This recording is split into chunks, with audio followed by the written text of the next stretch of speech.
Adams State College. Great stories begin here. It's my pleasure to introduce, as part of our part of the week celebrating Charles Darwin and the publication of Origin of Species. So 2 days ago, many of you may have gone to Dr. Sean Carroll's 2 talks, either at the library or the evening presentation. Those were both quite excellent. And it is my pleasure to introduce Dr. Crowther from History, Government, Philosophy here at the Adams State campus. Most of you probably know him. Giving a lecture, part of the lunchtime talks in science and mathematics, but with a slightly different slant. So I'll turn it over to Dr. Crowther.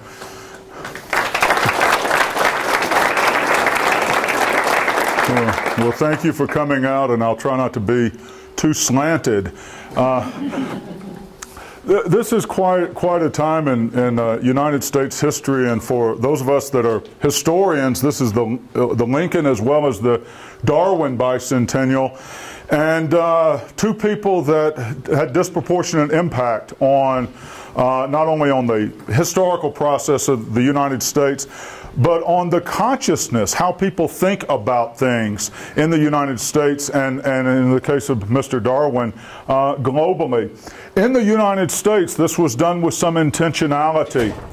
It's as if there's a kind of a bimodal response, and Darwin is pitted against another tradition that's very strong in the United States, and that's a particular version of Christianity. And so the response to Darwin in the United States is difficult to understand apart from the deep spring of Christian tradition in the United States. But it's a little more complex than we sometimes want to think about it. We tend to get our views, as Professor Sean Carroll was talking on Wednesday, we get our views from the media. They're commodified. There's kind of a motif. There's a left versus right, a Republican versus Democrat, and sort of truth has arrived. It's halfway between God and the devil, unless we disagree with it, in which case it's false and it's unfair. But we have this kind of opposition, and with something like Darwin's idea of descent with modification by means of natural selection, Darwin takes on some pretty strongly held cultural views that are particularly salient in the United States. But Darwin depicts nature as kind of a battleground. And so if you're a biologist, you say, well, of course, because as a biologist thinks about nature, you think about nature as something that you're a part of and that you're trying to describe and analyze and categorize. But for other people, nature is a kind of metaphor, right? And so many people held to this idea of a state of nature as being a benign, healthy place, in contrast to the corrupt notions of modernity, of government, of social expectation. If we could return to a state of nature, things would be better. Well, if you're a natural scientist or you've read Chuck Darwin, a state of nature is not really where you want to return to. It's a tough place. But so Darwin poses for people a new way of envisioning nature. And then, of course, the big one. What is man that thou art mindful of him? The Son of Man that thou visiteth him. Is man an ape or an angel? And for many people, that binary is a especially difficult thing. And so it affects how you respond to what, as a scientist, you would want to say is the accurate describing of a process and the accurate testing of that description through repeated measurements and observations and so forth. This piece gets in the way of that for lots of individuals.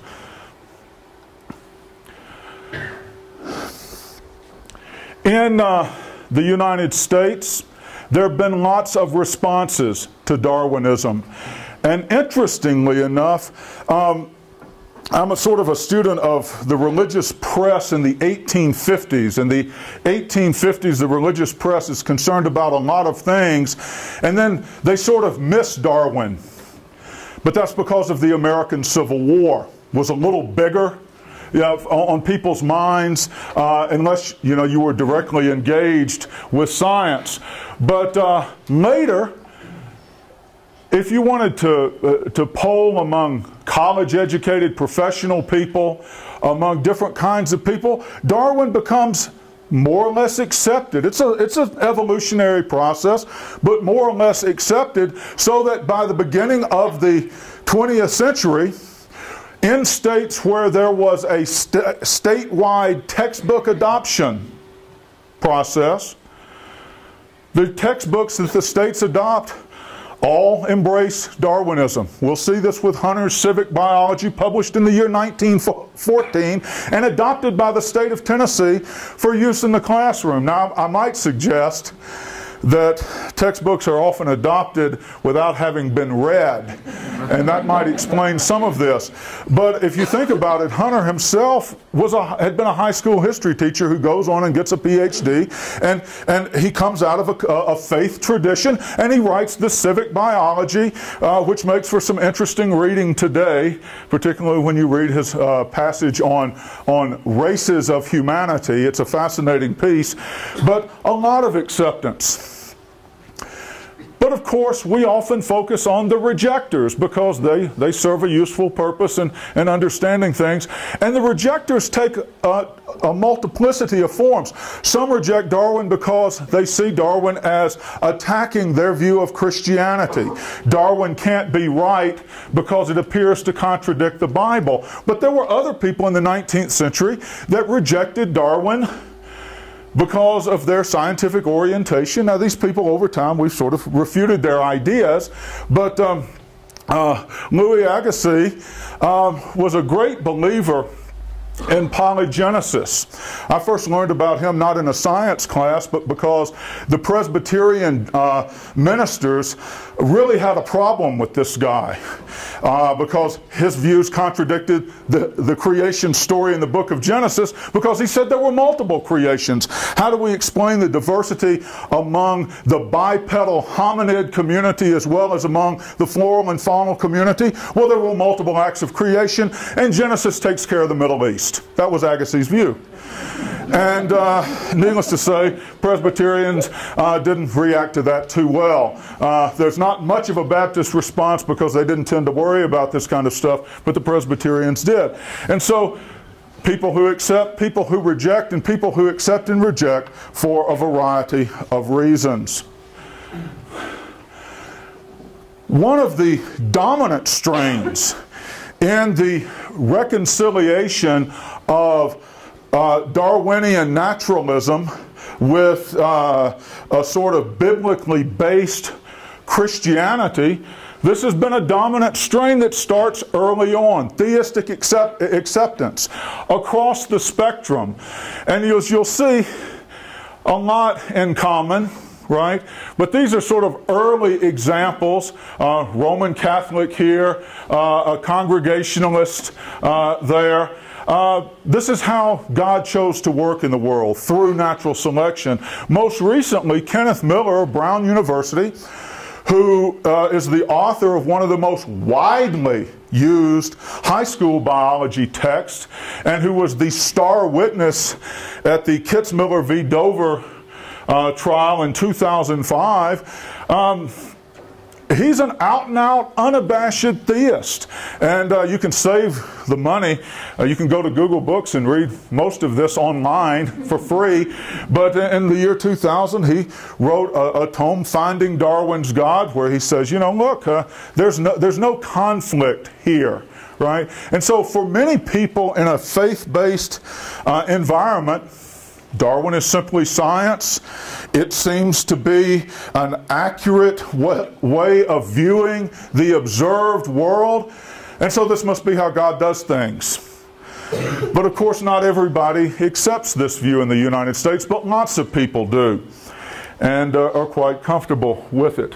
So Here's Father Zahn, who, originally the Roman Catholic Church's position was to reject, in 1864, Darwinism officially rejected by Catholics worldwide, and then in the same way that Roman Catholicism made peace with a lot of modern movements, beginning with the papal encyclical Rerum Novarum. You see the church reversing its position on a lot of social as well as intellectual issues, and so Zahn is a part of this peace. And there's Kenneth Miller, who looks very much like an Ivy League scientist, because that's exactly what he is, just one of those things. One of the pieces where I think Professor Carroll was onto something on Wednesday, we tend to think in terms of either or. And in the issue of Darwin in the United States, people are either absolutely for it, that's it, or they're absolutely against it, because there's some people, right, who say, well, how could you be against something that's completely true? And other people who say, well, you know, there's no middle ground. But most Americans in the polling data appear to be ambivalent. That is, they just don't quite know what to do, for reasons that we're going to talk about. Reasons that where we want to be fair, we want to be tolerant, we want to be open, but also we're not particularly well informed, right?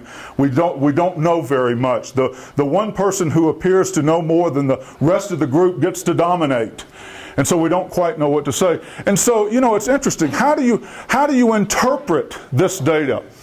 Over half, right? Seem to say, well, yeah, the evolution, that's right. I don't know what to make of this.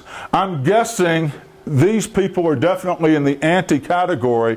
But the point is that when we poll, we get more confusion, more heat than light about the contemporary response to an absolutely well-established tenet of science. And it's a measure of some element in U.S. culture that while no one has seen gravity, we've only seen the evidence for it, no one questions the theory of gravity. I know of no one in the intelligent falling school, but maybe there is. Maybe I'll find some intelligent fallers, but I just haven't met them yet, and I'm sure they're very nice people. What I want to do real quickly, because this is what historians do. This is why historians are never allowed in a building like this, because things that we do are sort of fuzzy and so forth. I've identified sort of 4 areas, 4 time periods, 4 eras where different kinds of people absolutely reject Darwin's ideas out of hand. Originally, the Victorian era, people I call in the fundamentalist era, these are the Scopes trial people, but we often think of Tennessee when the fundamentalist movement is a product of early 20th century Los Angeles, California. But if you think, you know, where were the Jodes heading in Grapes of Wrath, you begin to get an idea that there's more to California than just the beautiful people. In the 1960s, all the way up through Ronald Reagan's election, there are people who reject Darwin because they reject lots of things that are going on in the world around them. And then, of course, people, I just couldn't think of what else to call them, because sometimes they'll refer to themselves as culture warriors, and so I thought, well, I'll just use your words. But the people today, the people that are active in the intelligent design movement and so forth. Here are 2 people on opposite sides of the Darwin debate among the non-scientific community, where people are still debating. They're on opposite sides of the debate, but they come more or less to exactly the same conclusion about the source of the popular disquiet in some places with Darwin. And that is the notion that Darwin sort of not only removes God, but removes the spiritual element from the tapestry of humanity. And that simply unacceptable, right? And so it's amazing, right? So here's Kenneth Miller, the biologist, and Philip Johnson, who's a lawyer at the Discovery Institute, which is based in Seattle. He's a lawyer, and he's concluded, he had a conversion experience in the 1960s, and he sort of has concluded that, you know, because Darwin contradicts his specific reading of Genesis, that Darwin has to go. That's his idea. And here's the deal. This is the same argument that was made in the 19th century. Here's Benjamin Disraeli. This is a caricature from you know, the 19th century of Darwin. But you know, many people from the very beginning were bothered by the notion that humanity might not be special. And that idea of the specialness of humanity may actually have been an adaptive mechanism that explains how we out-survived Neanderthal man. Or maybe it's something else. But that specialness seems to be particularly acute in Western culture, right? So it's therefore particularly acute in the United States. The other thing that historians do, besides coming up with these simple labels for very complex phenomenon that they can't quite measure, right, is that we put things in context and we say, well, you know, really everything explains what we're looking at, if we can just get a handle on everything.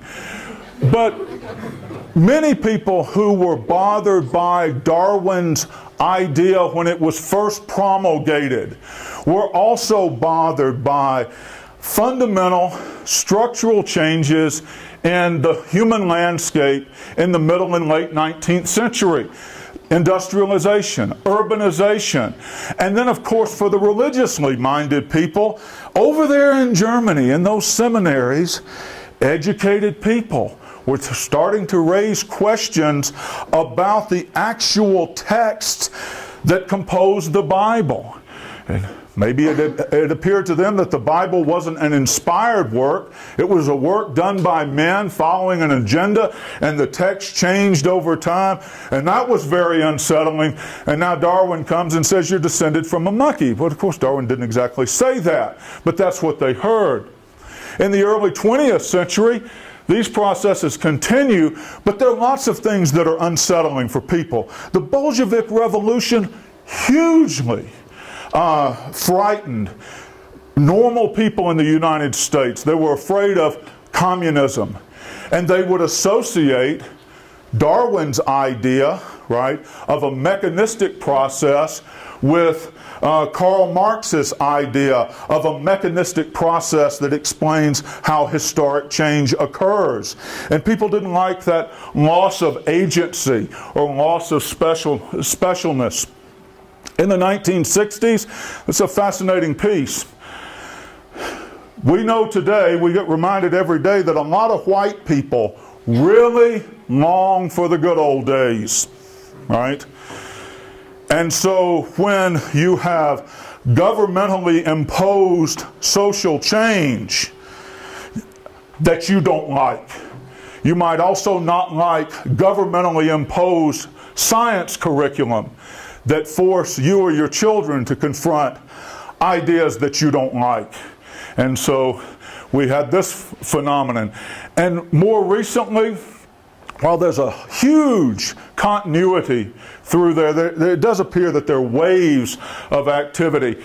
But the people who don't like Bill Clinton, and they don't like states legitimizing matrimony between people of the same gender because that contradicts their view of Scripture, particularly don't like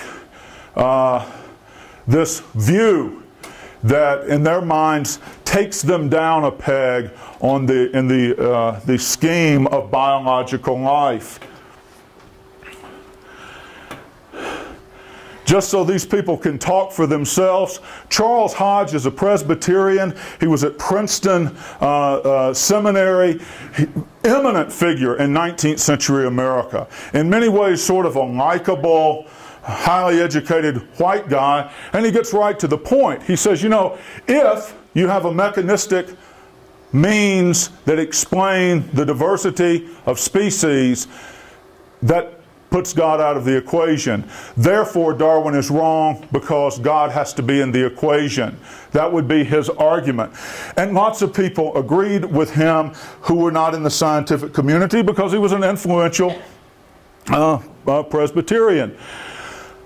The most famous episode in U.S. history to this point, pitting Darwin as a policy issue, as a legal issue in school curriculum, is of course the Scopes trial in Dayton, Tennessee in July of 1925. Many people in the United States were concerned about lots and lots of change. Automobiles, that was described by one minister as a house of prostitution on wheels. Fascinated by that. And they're concerned about change, and so they articulate core beliefs in their version of Christianity called the Fundamentals in a 5-volume set of publications where we get the term fundamentalist right about the time of World War I. And it's not that they start a movement, it's that they articulate what lots of people already are saying. The King James Bible, the Scriptures, are the inerrant Word of God. And so anything that contradicts the Scriptures has to be wrong. And so the virgin birth and substitutionary atonement, bodily resurrection, for these people, that's the essence of Christianity. It's the essence of truth, and there can be no disagreement. There's no evidence that any of the city fathers in Dayton, Tennessee, who stage a show trial to bolster tourism to Dayton, Tennessee, had actually read anything in the fundamentals. But there's no evidence that they needed to. They were part of a culture in Tennessee that believed these core tenets. The piece about the Scopes trial, because we could do a whole thing on the Scopes trial and it's who cares, but the piece about the Scopes trial is that the memory of what happened is never actually complete. It's partial, and it's kind of bimodal. So if, you like making fun of Hicks and Bubba's, well, the Scopes trial, you like H.L. Mencken's view of these backwoods fundamentalists, right? And you agree with his dismissive characteristic, and in your mind, the Scopes trial settled the issue about Darwin in the public schools, about Darwin in American culture, and science had won, even though Scopes was convicted. The other piece of this is that what's actually decided in the case, as it has its long history, is much more important than the circus trial. That is, Scopes' conviction is thrown out on a technicality, but the law under which he was convicted, right, stays on the books. Scopes challenges the law, and the law is upheld. That is, the Scopes trial in the end, as a matter of law and policy, changes nothing. That is, the state of Tennessee kept its law on the books, and it continued to be law in Tennessee until the 1960s. Right? To me, the greatest irony, Scopes, the evidence against Scopes is that he taught the lesson on evolution in George William Hunter's A Civic Biology, according to a state curriculum. The book picked by the state of Tennessee. He could have been fired for not using the book. But of course he's convicted for using the book. And this happens a lot with these kinds of school curriculum things. I love this. It was a big circus in Dayton, Tennessee. There was a monkey that went around dressed in a suit named Joe Mindy. Right? And Joe Mindy even has a web page. There's a Joe Mindy web page. It's fascinating, but people remember the monkey. But this is the state of Tennessee Supreme Court affirming the Butler Act. that made it a crime punishable by a fine of $100 for teaching the descent of humanity from a lower order of animals, or in any other way contradicting the biblical account in the book of Genesis. And so the state Supreme Court affirmed this. And so the piece is the Scopes trial doesn't settle anything at all as a matter of law or policy.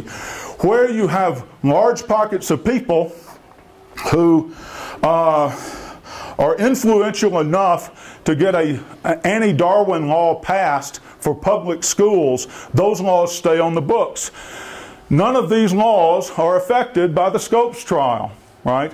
They'll be affected by Supreme Court cases in the 1960s. Just one of those things.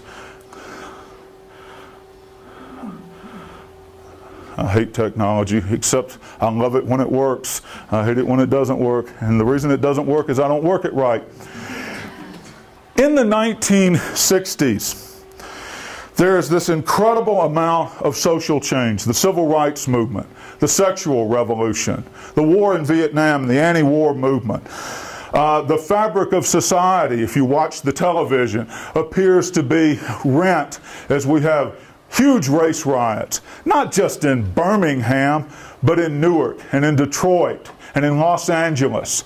And a lot of people come to the conclusion that the reason things are going wrong is that people have rejected God by allowing Darwin into the public schools. And they're particularly angry at the United States Supreme Court. Susan Epperson was a biology teacher.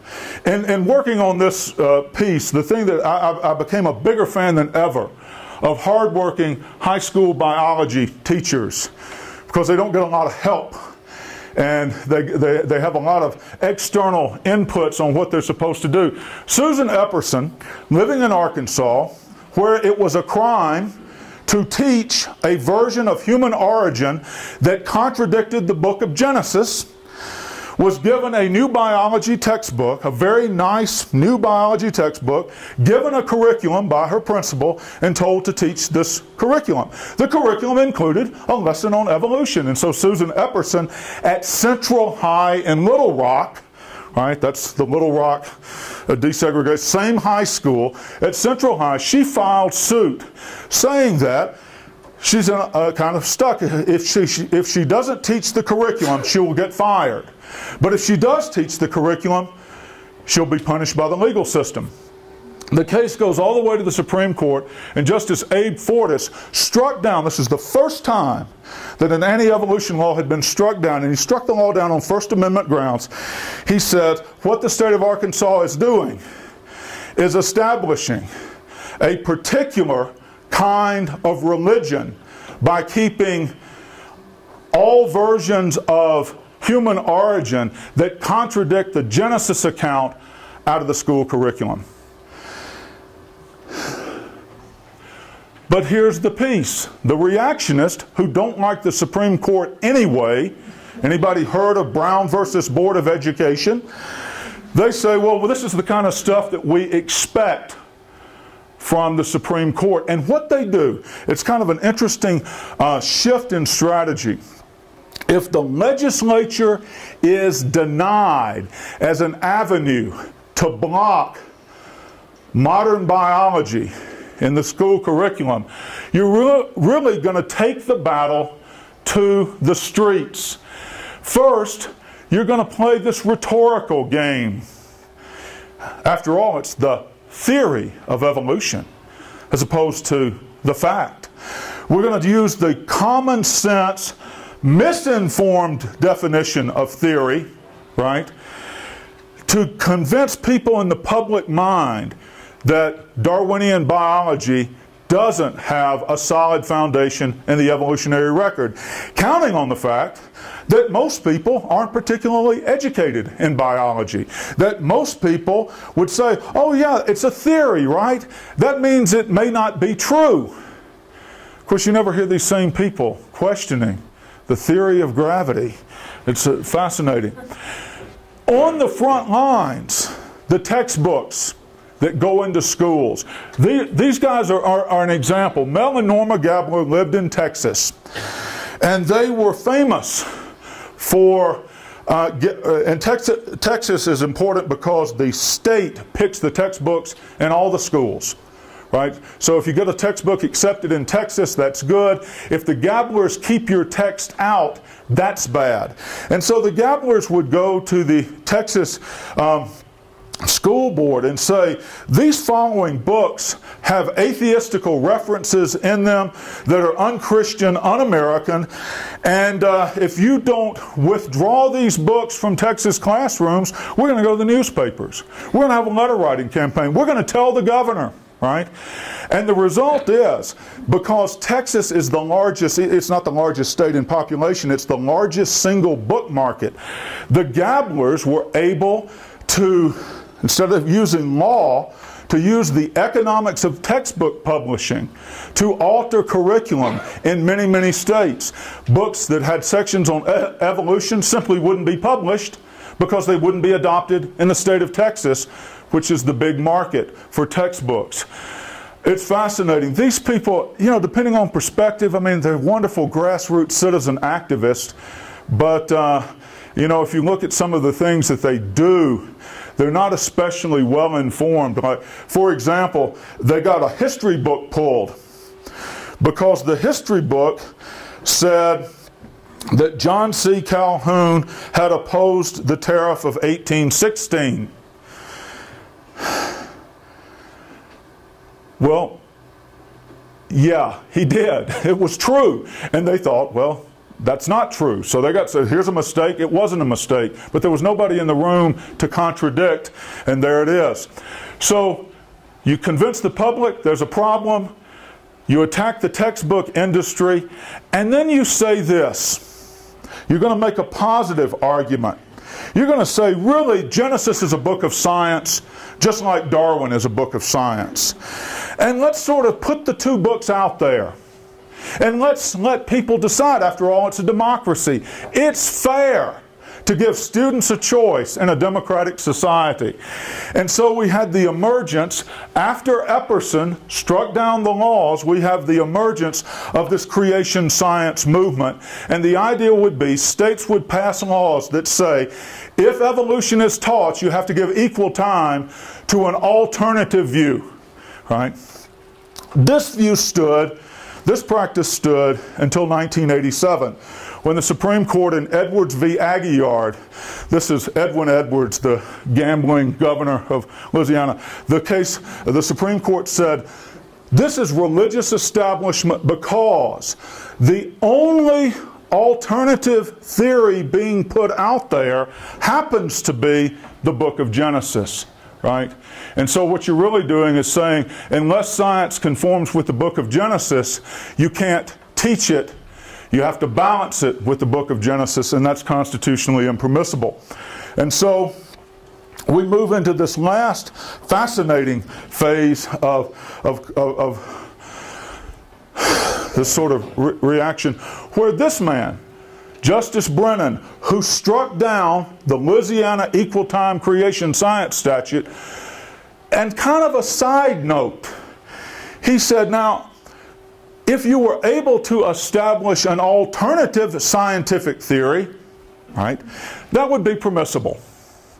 So what people have done is to invent a kind of a theory as part of a much larger movement. I don't know how many of you know about this, because there's no reason. If you're either intimately involved or it doesn't affect you at all.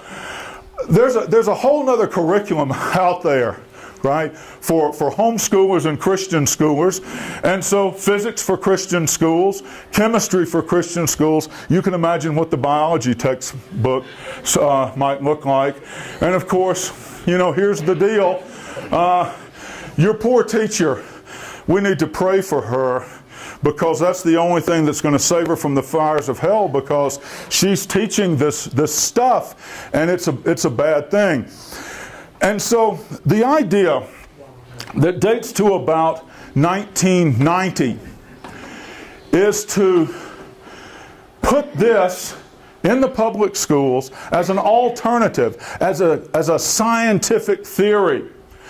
And the way that they do this is in part by stealing, this is the greatest irony to me in this whole thing, stealing from postmodernism, the idea that science isn't real any more than any other speech is real.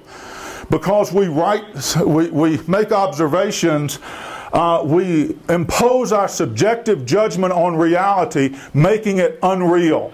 So science isn't real any more than a speech by a politician is real. It's just, to use the postmodern term, a meta-narrative. Therefore, it doesn't enjoy a special position. It's just another idea. And it can be countered, therefore, by other ideas. The irony here is the same postmodernist doctrine would say, well, heteronormative behaviors are just a meta-narrative. Speciesist laws that keep people from having sex with animals are just a meta-narrative, right? So they borrow this sort of thing to get intelligent design in without recognizing the odd contradiction to cultural conservatism. The Discovery Institute in Seattle is the major driver behind the ID movement, executing what they call a wedge strategy. And they go to school boards and say, look, I heard the other day that Professor Stephen Jay Gould was arguing with a colleague over evolution. There's a controversy. Well, let's see. Stephen Jay Gould and his colleagues argued over something called punctuated equilibrium, which is an attempt to explain things in the fossil record. You know, this explosion of multicellular life. Was it more a gradual process, or was it a rapid kind of process? That's sort of the debate. There's no debate about evolution. There's not one. But if you can convince a school board that the scientists are having a debate, now it's a controversy. And we want to teach students to be critical thinkers, right? We want students to be able to choose between the respective sides in this controversy. But of course there is no controversy. And Johnston knows this. But he knows that school boards are accountable to the people, right?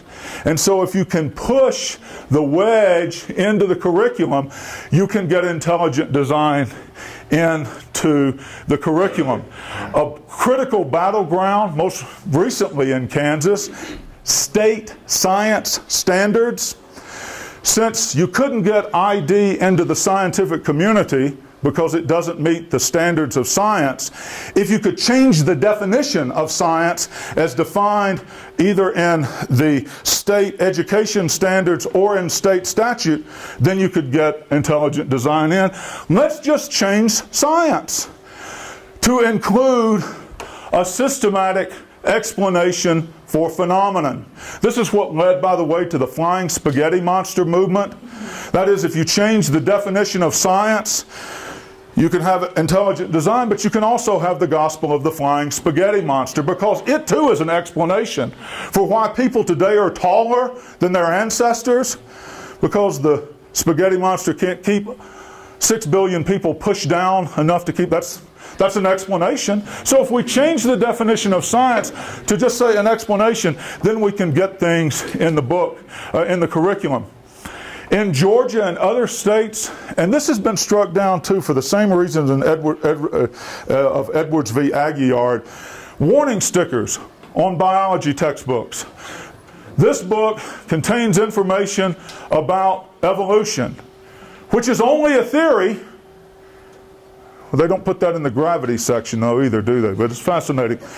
And then, of course, producing alternative text of pandas and people that originally began as a book entitled Creation Science, to try to harmonize the record of science with a particular reading of Genesis so that you can keep creation in. In 2005, Dover County, or the Dover School District in eastern Pennsylvania, was the scene of really kind of a show trial for the contemporary cultural warriors. The school board there had compelled the science faculty to implement a curriculum that included intelligent design and required teachers to read statements to their students and so forth about the material they were going to be exposed to and let them know that this is an unsettled issue, this evolution, and that they could consult of pandas and people for an alternative view and so forth. In the end, the judge, who was a Republican, conservative Republican, overturned the decision by the Dover School Board. And the school board sort of retreated into, literally into hiding. But here's the controversial book of Pandas and People.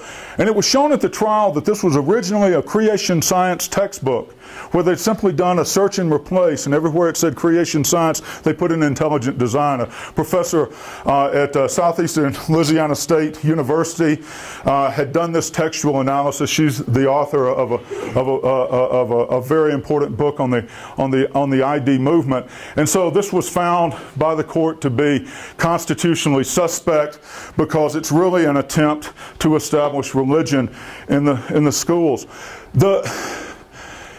This is the thing that's fascinating to me.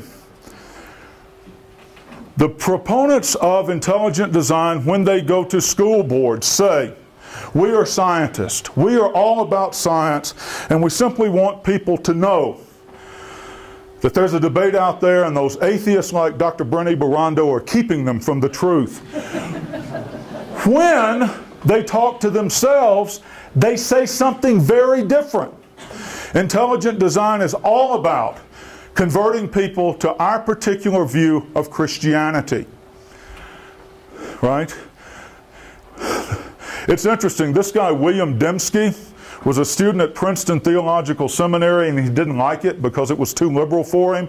And he founded something, by the way, called the Charles Hodge Society. Remember him?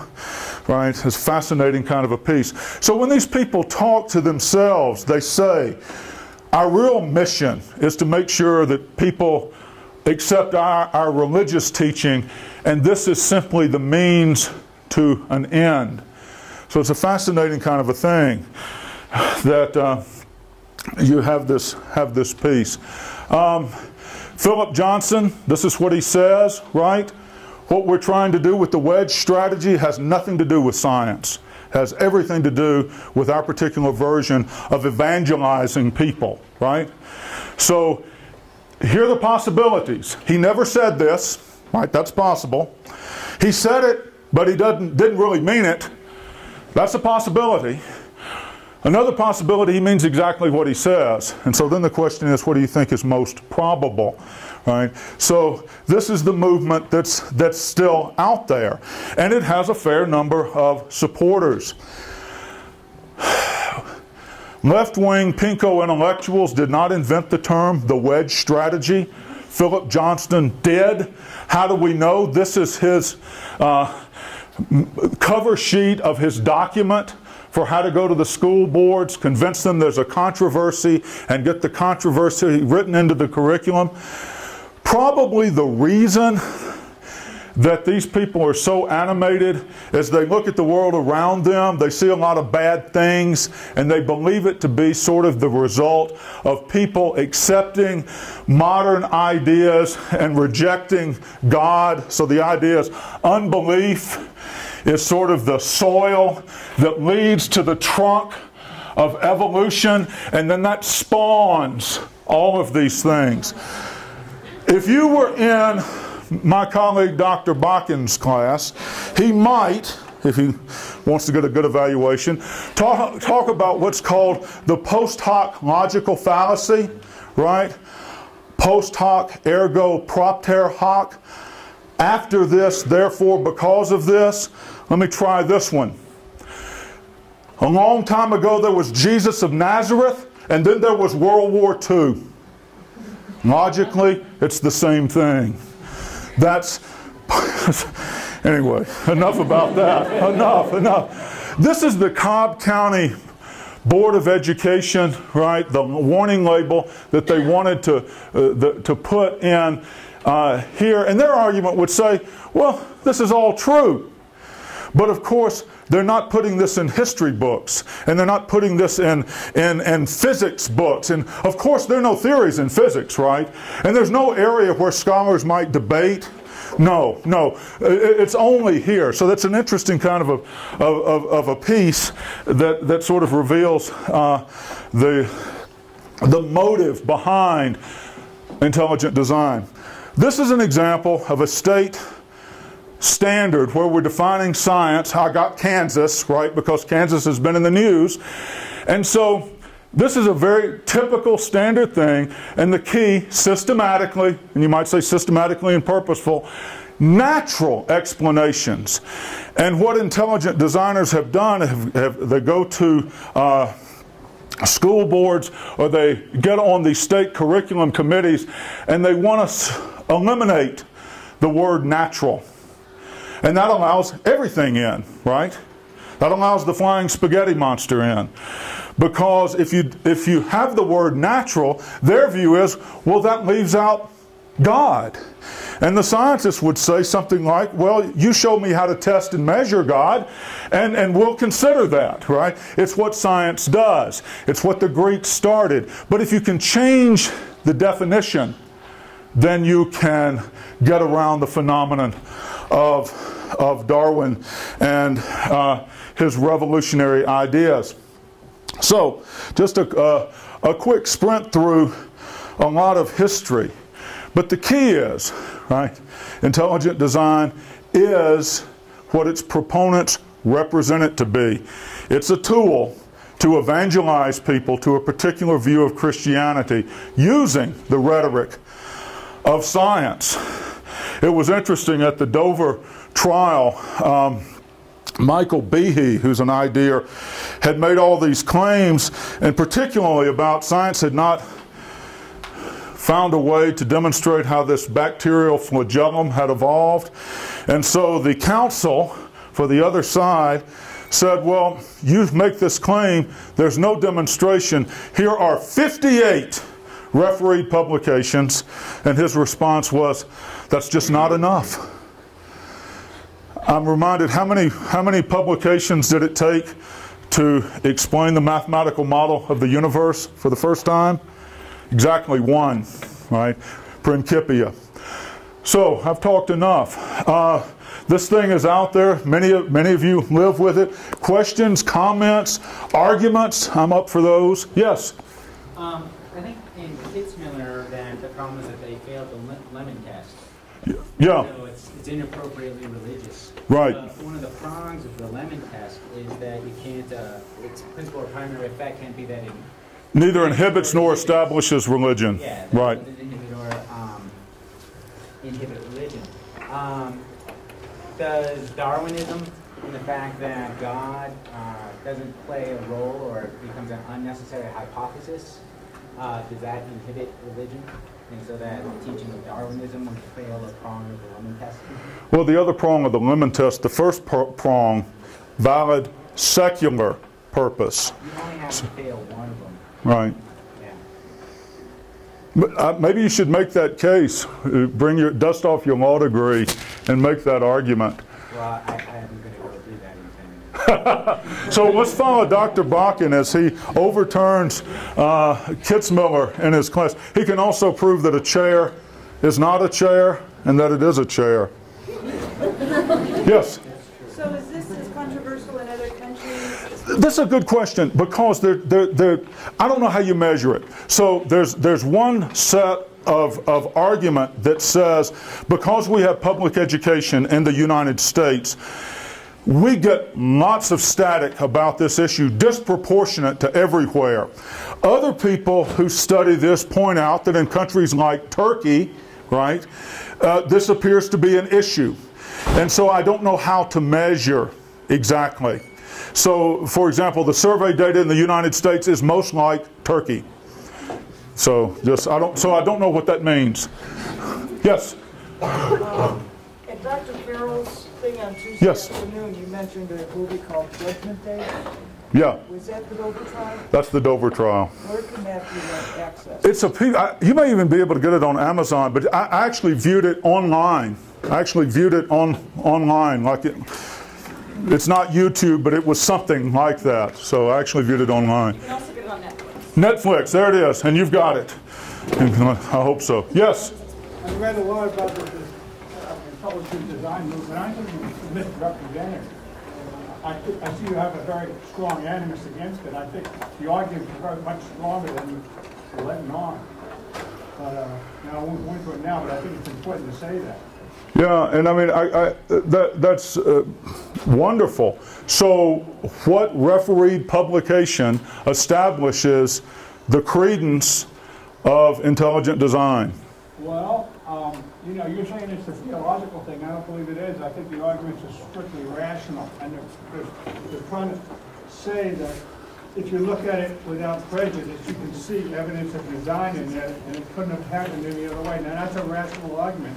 A lot of these people are religious, but that has nothing to do with it. So here's an example, blood clotting, right?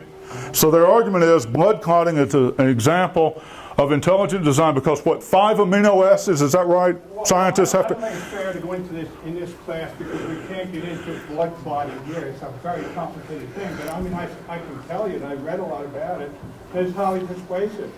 I mean, if you're going to be objective about it, if you're going to be unprejudiced, then you will take their argument seriously and deal with them. But you're just dismissing it all as theological cant. I don't believe it is. Well, if they can publish, I would agree. You keep bringing up this thing about gravity, but that's a very poor example in your case because, you know, when Einstein, when Newton came out with his theory, he was rejected by most scientists because he was talking about influence at a distance. Right. And that was totally illogical. But after a while, because of the other effects of the theory, they accepted gravity as being actually real. But then Einstein comes along and says there's no such thing as gravity. It's simply a warping of the space-time continuum. It's not a force. So the people who criticize Newton in the beginning were right. So I mean, these things are a lot more complicated than you're letting on. No, gravity is a very poor example of why we should accept science. So I'm going to give Dr. Crowther the last word. We have to run to class. Okay. Any Well, last words? thank you all for coming. See you. Adams State College. Great stories begin here.